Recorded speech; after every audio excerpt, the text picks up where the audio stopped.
बिस्मिल्लाहिर्रहमानिर्रहीम। मेरे मोहतरम बागबान भाइयों, आज हम जिस मौजू पे बात कर रहे हैं वो है तरशावा बागात में फल का केरा और हम उसको कैसे रोकें, उसका इलाज। फल के केरे की मुख्तलिफ़ वजूहात हैं। सबसे पहले तो मैं आपको बताऊं कि कुदरती तौर पे किन्नू के पौधे या तरशावा फल के दूसरी जो अक़साम है उनके पौधे पे 40,000 से लेके 80,000 तक फूल लगते हैं, जिसमें पकने तक जो हमारे बागबान भाइयों को मिलते हैं वो 200 से लेके 800 तक फल मिलता है। बाकी जो है काफ़ी मकदार में केरा हो जाता है। केरे की जो बड़ी बड़ी वजूहात हैं उसमें सबसे बड़ी वजह तो है जो मौसम में तगैर और तबद्दल आ रहे हैं और बहुत ज़्यादा दर्जा हरारत का बढ़ जाना और हमारी आबो हवा में जहरीली गैसों का बहुत ज़्यादा इजाफ़ा हो गया है। पानी की शदीद कमी, पानी की बहुत ज़्यादती, बारिशें, इसी तरह हमारी ज़मीनों में आजकल ट्रैक्टर से हम हल चलाते हैं जिसकी वजह से ज़मीन के नीचे एक सख्त मिट्टी की तह बन जाती है और निकासी आपकी कमज़ोरी, ये सारी चीज़ें जो हैं केरे का बायस बनती हैं। साल में 3 लहरें फल के तरशावा बागात में फल के केरे की आती हैं।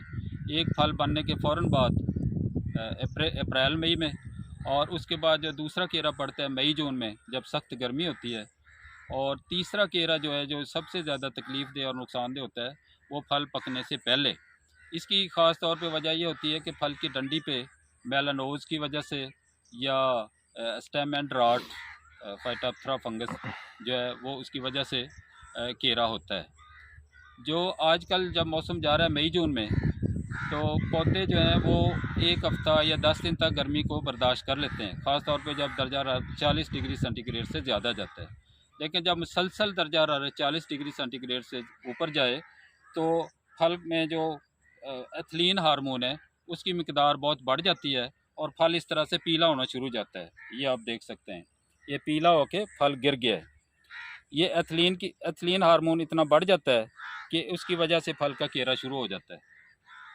इसी तरह से पौधों में जो अज्जाए सगीरा है, ख़ास तौर पे जिंक है, बोरान है, मैंगनीज़ है या फेरस है, लोहा जिसे कहते हैं, इनकी कमी की वजह से केरा होता है। खुराकी अज्जा की 3 कैटेगरीज हैं। सबसे जो हम अज्जाए कबीरा जो हैं, नाइट्रोजन, फास्फोरस, पोटाश, ये हमें ज़्यादा मकदार में चाहिए। जो सानवी अज्जाए खुराक हैं उनमें कैल्शियम है, मैग्नीशियम है और इसी तरह से कैल्शियम है, और इसके अलावा जो माइक्रो न्यूट्रिएंट्स जो बहुत थोड़ी मकदार में चाहिए वो जिंक है, बोरान है, मैंगनीज़ है, फेरस है। हमारी ज़मीनों की क्योंकि पीएच मेरे बागम भाइयों बहुत ज़्यादा है, तो इस तरह की पीएच में हमारे बागात की ज़मीनों में पीएच तकरीबन 8 से ऊपर है, और जो अज्जाए सगीरा है ये सबसे अच्छी पीएच इनके लिए 5.5 से 6.5 पे पौधे ज़्यादा इनकी तरसील पौधे के अंदर होती है। तो 8, 8.5, 9 तक की पीएच में इनकी तरसील कम होती है, लिहाजा इनका फोलियर स्प्रे हम कर सकते हैं क्योंकि इनकी मिकदार बहुत कम चाहिए। अगर हमें अज्जाए कबीरा 100 किलो चाहिए तो उसके मुकाबले में 250 ग्राम सिर्फ ज़रूरत होती है माइक्रो न्यूट्रिएंट्स की। इनको हम स्प्रे के ज़रिए दे सकते हैं। लिहाजा मैं बागबान भाइयों को ये सजेस्ट करूँगा कि वो माइक्रो न्यूट्रिएंट्स को भी खुराकी अज्जा के तौर पे यूज़ करें। इसी तरह से ये देखा गया कि जिन पौधों में जिंक की कमी थी वहाँ केरा 40% तक हुआ, और जो नॉर्मल थे जिनमें जहाँ जिंक की कमी नहीं थी वहाँ सिर्फ 12% हुआ। इसी तरह वो पौधे जिनमें खुराकी अज्जा की कमी थी 45% जो है फूल वो जिनमें मुतवाज़न खुराक थी 45% फूलों से फल बना, और वो जो पौधे जो अब नॉर्मल थे जिनमें खुराक की कमी थी वहाँ सिर्फ 15% तक फल बन सका। लिहाजा केरे में खुराकी अज्जा का भी बहुत ज़्यादा रोल है। इसी तरह से एक बहुत बड़ा जो फैक्टर है वो फ्रूट फ्लाई, फल की मक्खी जो है, इसकी वजह से भी बागात में काफ़ी केरा होता है। ख़ास तौर पे जब फल अपना रंग बदलता है, पीला होना शुरू होता है, तो उन दिनों में जो फल की मक्खी का बहुत ज़्यादा प्रेशर हमारे बागात में आ जाता है क्योंकि उसके दूसरे मेज़बान पौधे बहुत कम रह जाते हैं। उस वक़्त बागबान भाई को चाहिए कि अपने बागात में फल की मक्खी के फंदे ज़रूर लगाएं, ताकि फल की मक्खी का जो है ना वो क्योंकि जिस फल को भी ये डंग मारेगी उसमें ये अपने अंडे देगी, उनमें से लार्वे निकल के अंदर से गुद्दा खाना शुरू करेंगे तो वो फल गिर जाता है, वो गिर जाता है, वो ऊपर नहीं रहता। तो ये तो थी बड़ी बड़ी मैंने आपको बताया वजूहात। केरे की। अब इनके इलाज के बारे में अब जिक्र करें तो सबसे तो पहले ये है कि आप कीड़े मकोड़े बीमारियों का बर वक्त इलाज करें। ख़ास तौर पे मैं बागबान भाइयों को मशवरा दूंगा कि वो फूलों से पहले, फल बनने के बाद, यानी अप्रैल के महीने में, और उसके बाद अगस्त सितंबर में लाजमी स्प्रे करें तेले के ख़िलाफ़, फ्रूट फ्लाई के ख़िलाफ़। और इसी तरह से आजकल बागात में काटनी कुशन स्केल है, ये भी केरे की बहुत बड़ी वजह है, तो इनका कंट्रोल बहुत ज़रूरी है। दूसरा, मुतवाज़न खुराकी अज़ा दें जिसमें बड़े एलिमेंट्स भी हैं, नाइट्रोजन, फास्फोरस, पोटाश और माइक्रो न्यूट्रिएंट्स। और ये भी देखा गया मेरे बागन भाइयों कि जो फल गिरता है, ख़ास तौर पे पकने से पहले जो फल गिरा था उसमें बीजों की तादाद कम थी, और जो फल ऊपर था उसमें बीज ज़्यादा थे। तो जो सबसे ज़्यादा केमिकल जो ऑब्ज़र्व करते हैं फल, वो है मैग्नीशियम। यानी कि फल के जो बीज हैं उनमें मैग्नीशियम की मकदार अगर बरकरार रहेगी तो भी केरा कम होगा।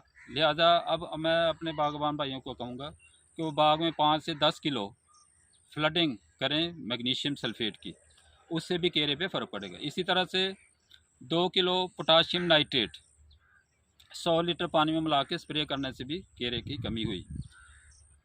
सबसे जो ज़्यादा ज़रूरी है वो ये है कि फल बनने के 3 हफ़्ते बाद और उसके बाद 6 हफ़्ते बाद जिब्रेलिक एसिड 15 ग्राम, और इसी तरह से फफूंदी कुछ जो अद्वियात हैं जिसमें पेवट है, जिसमें पैराक्लोस्ट्रोबिन और डाइमेथोमार्फ का ये कम्बिनेशन है, ये 125 ग्राम, या इसका मुतबादल दवाई जहर है, फफूंदी कुछ जहर है, वो है स्टॉर्मोक। स्टॉर्मोक 75 ग्राम, 1 किलो यूरिया, ये साथ मिला के तीनों आप 100 लीटर पानी में 2 दफ़ा स्प्रे करेंगे तो इससे भी केरे में कमी आएगी। जुलाई से लेके नवंबर तक बागात में फ्रूट फ्लाई के फंदे ज़रूर लगाएं, और इसके अलावा क्लोथियानिडिन जहर जो है वो 200 मिलीलीटर 100 लीटर पानी में 1 मिलीलीटर ये चीनी मिला लें आप इसके साथ, तो फ्रूट फ्लाई और अच्छा कंट्रोल देगी होगा इसका। तो आप जो है क्लोथियानिडिन 200 मिलीलीटर साथ 1 ml चीनी मिला के इसके स्प्रे करें, तो इससे फ्रूट फ्लाई का काफ़ी हद तक कंट्रोल हो जाएगा। तो इस तरह से आपका जो फल का केरा है वो काफ़ी हद तक कंट्रोल होगा और आपको अच्छा फल मिलेगा, आपका जो बागात का मुनाफा बेहतर होगा। तो मेरा इसी के साथ मैं इजाज़त लेता हूँ। उम्मीद है आप मेरी इन बातों को अज़बर करेंगे और इस पर अमल करके बागात से ज़्यादा फ़ायदा लेंगे। आखिर में मेरी गुजारिश है कि आपके लिए हम इंशाल्लाह अच्छी इंफॉर्मेटिव और मालूमाती वीडियोस मुख्तलिफ़ फसलात के बारे में, पैदावारी, टेक्नोलॉजी और तहफ़्फ़ुज़ नबातात के बारे में देते रहेंगे। आप हमारे चैनल किसान चैनल को सब्सक्राइब करें और लाइक करें। शुक्रिया।